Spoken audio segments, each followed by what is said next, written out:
يا نبي سلام عليك،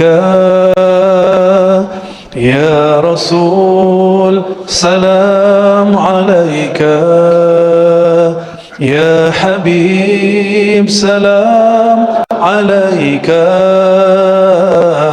صلوات الله عليك، صلى الله على Muhammad. Hadirkan Nabi dalam hati. Sallallahu alaihi wasallam. Sallallahu ala Muhammad. Sallallahu alaihi wasallam. Anta syamsun anta badrun, anta nurun fawqa nuri, anta isiru wa ghali, anta misbahu suduri. Sallallahu ala Muhammad, sallallahu alaihi wasallam, sallallahu ala Muhammad, sallallahu alaihi wasallam. Tala'al badru alaina min thaniyatil wada'i, wajaba syukru alaina ma da'a lillahi da'i. Sallallahu ala Muhammad, sallallahu alaihi wasallam, sallallahu ala Muhammad, sallallahu alaihi wasallam. Al-Fatihah. Bismillah.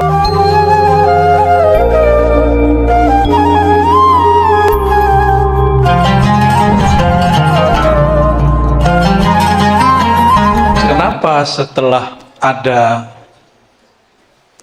kejadian pembinasaan atau azab yang turun kepada umat-umat terdahulu, tapi kok masih ada juga orang yang melakukan dosa yang sama? Jawabannya, itulah manusia, memorinya pendek. Memori manusia, seandainya manusia itu gampang ingat, maka tidak perlu ada para rasul dan para nabi. Oleh karenanya, Quran itu yang datang kan bukan mushafnya, yang datang orangnya, yaitu Sayyidina Muhammad SAW. Karena hakikatul Quran ada di qalbu Nabi Muhammad SAW. Dan tugas beliau disebutkan, apa tugasnya? Basyira wa nadhira, ya. Lalu kalimat berikutnya di surah Al-Ahzab, ya, wa da'iyan ilallahi bi'idnih, memperingatkan, memberi kabar gembira, tapi yang paling penting adalah da'iyan ilallahi bi'idnih, berdakwah, mengajak kepada Allah dengan izinnya. Karena manusia itu suka lupa.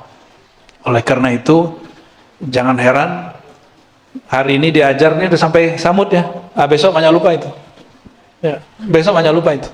Maka sebelum 10 jam, sebelum 1 hari lewat, coba ditakrir ilmunya. Ini bagi para penghafal Quran atau para pengkaji ilmu, supaya ilmunya tidak hilang. Ingat sejenak 5 menit saja apa yang pernah dikaji hari itu.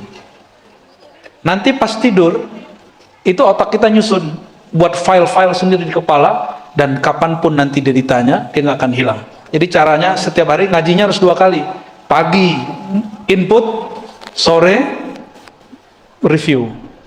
Itu metode saya belajar dari dulu. Maka hampir jarang saya lupa baca kitab yang kita baca. Dan kalau ada kitab yang kita lupa, pasti saya nggak review. Gitu. Kitab keren nih, tapi lupa, berarti nggak review sorenya. Begitu. Ya. Yang kedua, gimana cara belajar hati? Kalau belajar hati bisa belajar thariqah, belajar tasawuf. Karena ilmu hati tidak diajarkan di fikih, tidak diajarkan di akidah. Yang mengajarkan ilmu hati hanya para sufi, para mursyid. Dan Al-Quran menyebut kolbu lebih sering daripada badan. Al-Quran menyebut kolbu lebih sering dari semuanya. Kenapa? Karena kolbu yang disebut Quran, kebanyakan kolbu itu kolbu sakit. Coba perhatikan, gak usah jauh-jauh. Surah Al-Baqarah dari ayat 1 sampai 20 itu tentang orang kafir cuma 2 ayat, karena sudah mati, kolbunya udah jelas. Orang beriman cuma dari ayat 1, 2, 1 pun kalau nggak ngerti nggak masuk. Kalau orang ngerti Al-Amin itu bagian dari ayat tentang kolbu itu. Ya, 1 sampai 5. Cuma 5 ayat tentang kolbu mukmin yang sehat. 2 ayat kolbu tentang orang kafir karena sudah jelas. Tapi dari ayat itu sampai ayat 20 itu kolbu orang-orang yang munafik. Karena kolbu orang munafik itu kolbu yang sakit, dan kolbu itu lebih banyak. Maka di Quran kata kolbu yang menyebutkan sakit itu lebih daripada 100 ayat dengan berbagai macam konteks. Oleh karenanya belajar kolbu wajib. Kalau begitu bertorikot wajib nggak? Ya udah, anit tunggu nanti ya. Pas ada manakib haul atau zikir tawajuh Kiai Hendra, antum harus ada. Atau mursyid manapun yang torikohnya bersanad bersilsilah kepada Rasulullah SAW. Gak usah takut, gak ada orang gila bertorikot. Yang ada orang gila bertorikot tambah gila. Tapi kalau orang sehat bertorikoh, akalnya tambah cerdas, kolbunya tambah bening. Antum pasti kalau udah belajar tarikh Islam nanti ketemu namanya perang salib, lalu ada perang Konstantin. Itu kalau tidak ada wali sufi yang membimbing raja-raja, kalah semua. Syekh Abdul Qadir Jilani punya murid namanya Qutb Alban. Qutb Alban punya murid namanya Salahuddin Al-Ayyubi. Dialah satu-satunya panglima dan raja yang berhasil menduduki Palestina, Al-Quds tanpa perang. Nggak pernah lagi. Kenapa? Karena gurunya Wali Kutub. Bahkan dia langsung jumpa dengan Syekh Abdul Qadir Jilani yang bergelar Sultanul Aulia, ya. Muhyiddin Abdul Qadir Jilani Al-Qutub Rabbani Qadasallahu sirrah. Jadi mesti belajar ya. Oh, saya zikirnya nggak suka zikir keras, ya udah ambil zikir lembutnya. Kan di thariqah itu ada zikir keras, ada zikir lembut. Kalau nggak suka itu buat thariqah sendiri aja. Tapi kalau ilmu ruh itu ilmu yang tidak diberi kecuali sedikit. Sedikit itu yang disebut laduni. Laduni ini nggak berguru secara fisik, dia ruh berguru kepada ar-ruh. Makanya sedikit sekali yang diberi Allah, bahkan banyak mursyid pun nggak dapat. Mursyid itu sampai ke kolbu udah hebat, sampai ke sir udah jadi wali dia, sampai ke ruh, waduh ngeri kali itu ya. Oleh karenanya nggak usah belajar ilmu tentang hakikat ruh, belajar saja ilmu tentang kolbu. Yang dikit-dikit kita buka sih, nama ruh ya, kaitan ruh dengan badan, seperti manhaj Imam Al-Ghazali. Apakah ruh itu dicipta atau tidak dicipta? Ternyata pembahasan itu bid'ah. Itu pembahasan ilmu kalam. Al-Quran tidak pernah membahas ruh dicipta atau tidak dicipta. Al-Quran menyebut ruh itu dengan 2 istilah saja. Min amri rabbi, rahasia Allah. Terus yang kedua, nafakhtu, aku hembus. Tidak ada khalaqtu, tidak ada kata pencipta. Dia juga bukan yang mencipta. Maka katakan apa yang Allah katakan, itu cukup. Ini yang disebut oleh Imam Junaid. Dia tidak disebut qadim, tidak disebut juga baru. Katakanlah seperti Allah mengatakannya. Ini Imam Junaid, imam dalam thariqah sufi ahlus sunnah wal jamaah. Siapapun yang ngaji offline ataupun online, dia boleh jadi santri guru saya ya, bukan santri saya Kiai. Dan boleh mengamalkan apa yang diijazahkan kecuali talqin dan baiat. Kecuali apa? Talqin dan baiat. Dan hampir semua kajian kita berdasarkan kitab-kitab yang bersanad kepada pengarangnya dan hampir semuanya juga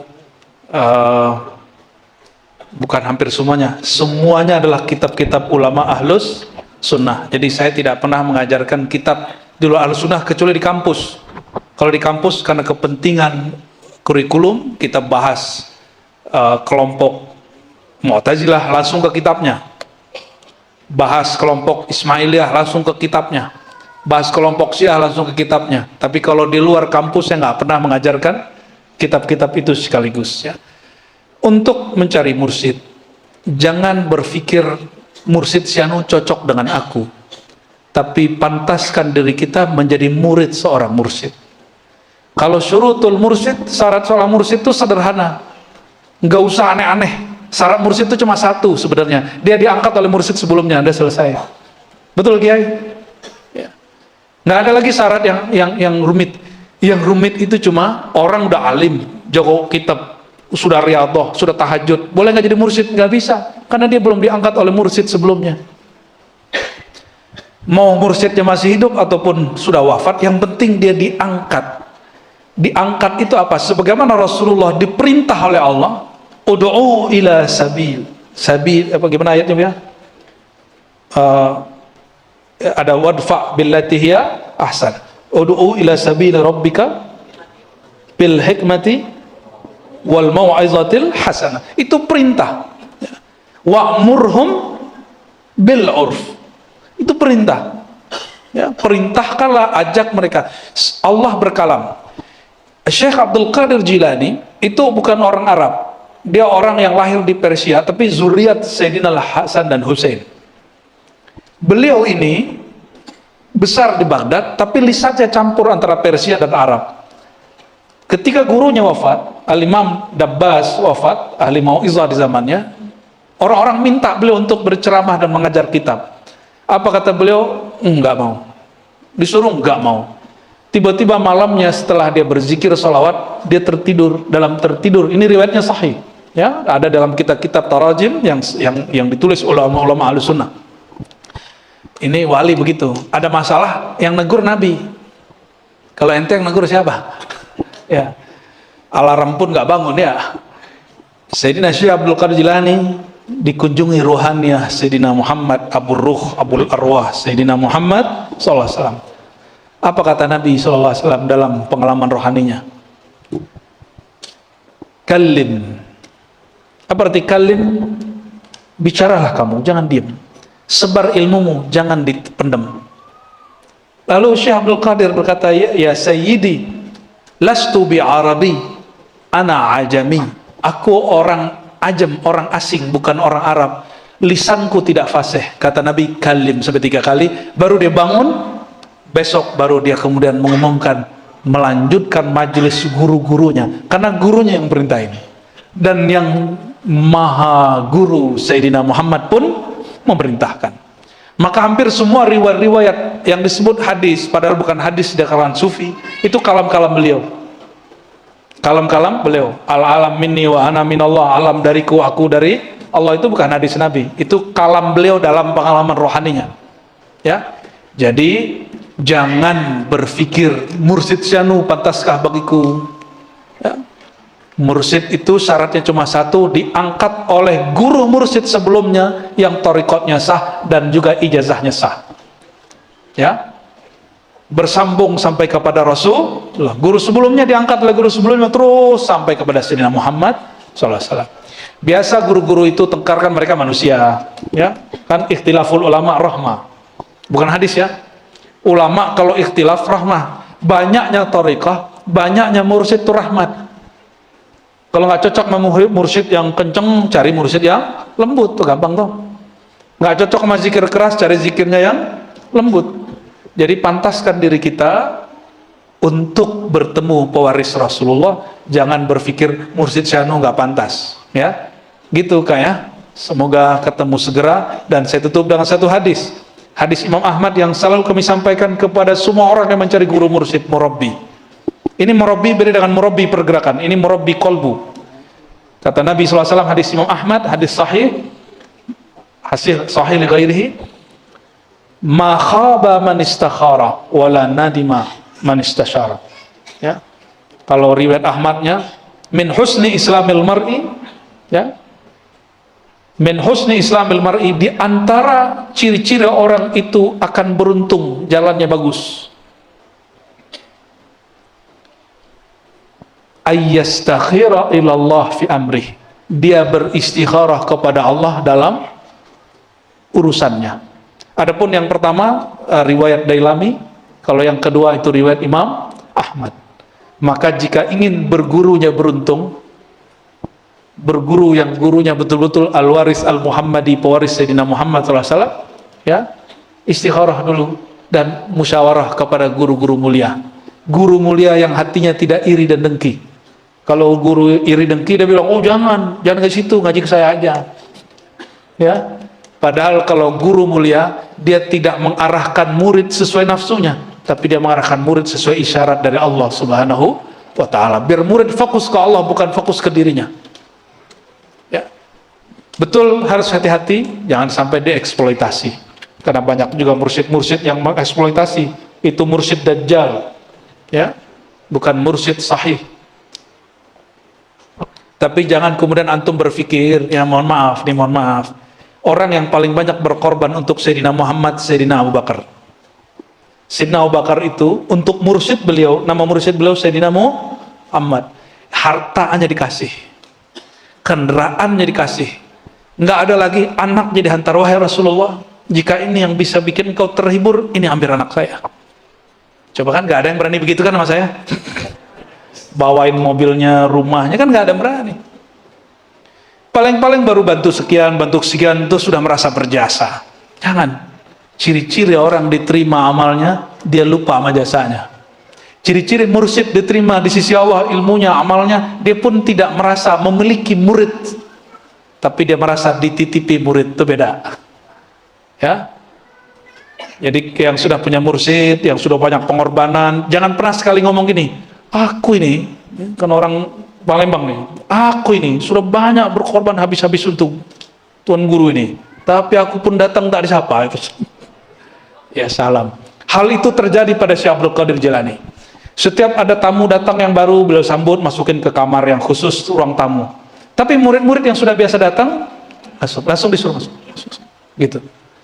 Akhirnya mereka ngegosip, kok kita yang sudah lama khidmat ini kurang dihargai oleh Tuan Syekh.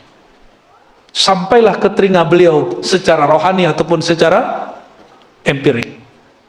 Pulang tamu, itu beliau kemudian keluar dari ruang tamu, datengin orang yang lagi gosip, ngegosip di surau dia sendiri. Bayangin coba, ini murid kurang ajar bener ini, atau murid emang kurang ajar ya, kurang diajar.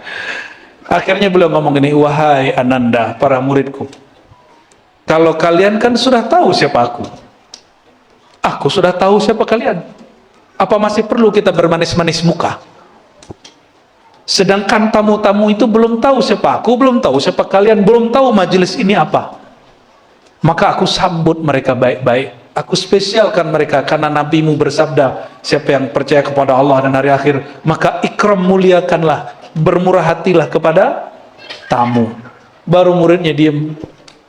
Ini nanti kalau ada nih orang khidmat ke Kiai Hendra nih, murid lama cemburu, nah itu kejadiannya sama tuh, ya. Harus diajar tuh, kurang ajar gitu.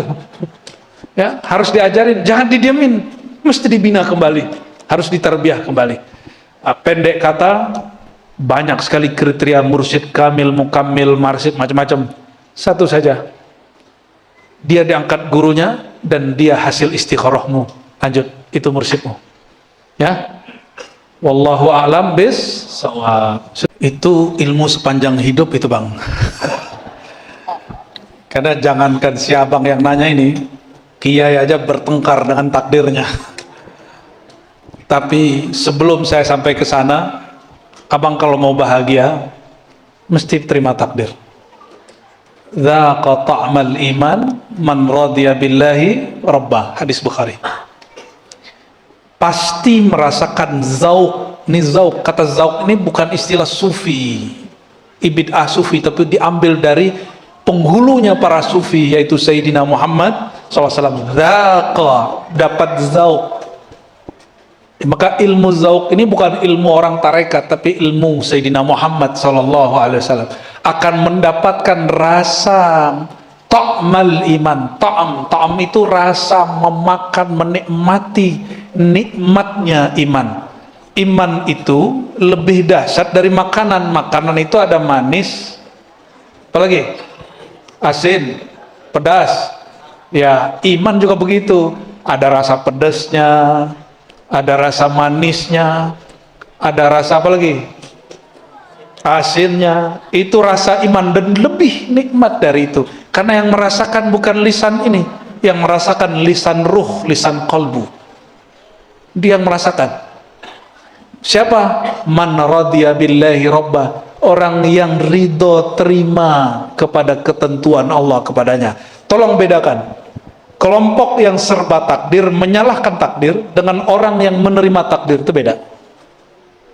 Kelompok yang serba takdir, lalu kalau dia gagal, dia salahkan takdirnya, itu disebut Jabariyah. Imamnya disebut Jaham bin Safwan, dan ulama kita Ahlus Sunnah tidak menganggap dia sebagai orang yang utuh keimanannya, bahkan ada yang mengkafirkannya. Jadi kalau abang ini dosa, dia bilang, ya takdir Allah gue dosa. Itu kelompok Jahmiyah, Jabariyah. Ya, kalau Ahlus Sunnah tidak. Ahlus Sunnah itu ngasih jalan keluar sesuai Allah jalan keluarnya. Apa kata Allah? Gimana cara menghubungkan kehendak kita dengan kehendak Allah? Jawabannya satu aja. Wa ma tasyauna illa ayyasha Allah. Tiadalah engkau berkehendak kecuali, ya, ini versi terjemahan bebas ini ya, kecuali engkau tundukkanlah pada kehendaknya Allah. Itu yang disebut ridha. Kita mau, Allah nggak mau, mana yang jadi? Yang Allah kehendaki atau kita? Yang punya bumi ini siapa? Yang punya langit siapa? Maka bumi dan langit ini suka-suka siapa? Saya masuk, pindah, nginep atau minjem, nyewa rumah, atau dipinjemin rumah. Itu rumah suka-suka yang punya atau suka saya yang minjem? Oke, sudah. Kalau bapak ini punya tanah, itu cuma suratnya doang, tanahnya mah enggak. Ya, tanahnya milik Allah. Maksud saya sederhana. Bumi ini ayatnya jelas, kita baca setiap baca Yasinan, lillahi ma fis samawati wal, ya, akhir suratul Baqarah. Milik Allah lah langit di bumi. Maka suka-suka Allah. Jika ingin bahagia, ikutin suka-sukanya Allah. Jangan buat suka-suka sendiri. Tundukkan keinginan kita kepada keinginan Allah. Lalu cara lugasnya gimana? Apapun yang terjadi yang tidak mungkin kita kuasai, ridhoilah. Apapun yang terjadi, kita masih punya porsi, kita sebut kasab. Laha ma kasabat. Ya, la yukallifullahu nafsan illa wus'aha. Ya. Jadi disebut wus'iyah atau ikhtiyariyah atau kasbiyah, usaha. Jadi yang kita bisa usaha-usaha, tapi kemudian semua hukum ini hukum Allah Subhanahu wa ta'ala. Maka bacalah tiap pagi dan sore, nggak usah pakai teori. Raditu billahi rabba. Ini amalan Nabi. Ada yang lebih tinggi imannya dari Nabi? Nabi baca ini tiap pagi sama sore. Raditu billahi rabba. Coba ikuti. Hafalannya cepat, ternyata hafalan sejak TK. Ya Allah, ikuti. Ya Allah, aku ridha, aku terima, aku pasrah dengan semua kehendak. Udah begitu belum? Ya, sudah begitu belum? Dibacanya 3 kali, syukur-syukur 7 kali. Orang baca ini 40 hari saja, itu kalbunya akan dapat ta'mal iman, rasa manisnya iman. Nanti dia akan dipanggil dengan gelar radiyah, mardiyah, dan itu mahar masuk surga. Orang yang ridha kepada Allah, Allah pun meridainya. Jadi kapan Allah ridha sama kita? Kalau kita ridha sama Allah. Ya, gitu Bang ya. Wallahu a'lam bis shawab. Udah jam 10 nih. Cukup? Kita udah di kode nih, karena saya habis ini langsung istirahat sebentar lalu jalan ke Jambi. Di Jambi kita bikin hikam, kajian hikam di pesantren apa Bu ya? Pesantren Hidayah. Ya kalau yang ada bisa sempat datanglah, minimal doanya. Kami datang satu bus ya. Saya datang pakai mobil tapi ada yang ikut, ada ekornya. Tapi karena ekornya di depan Kiai. Doakan kami, doakan juga guru-guru kita semua, doakan semua yang hadir malam ini, semoga semuanya mendapatkan tasdik taslim di kolbunya, dapat ilmu ridha di dalam jiwanya, sehingga Allah memanggilnya, ya Tuhan nafsul mutmainnah, wahai jiwa yang tenang, irji'i ila rabbiki radiyatan mardiyah, berpulanglah, kembalilah kepada Allah dengan rasa ridhamu kepada takdir dan kehendaknya, sehingga dia juga ridha kepada engkau. Wadkhuli fi ibadi, masuklah ke dalam golongan hambaku dan masuklah kepada jannati.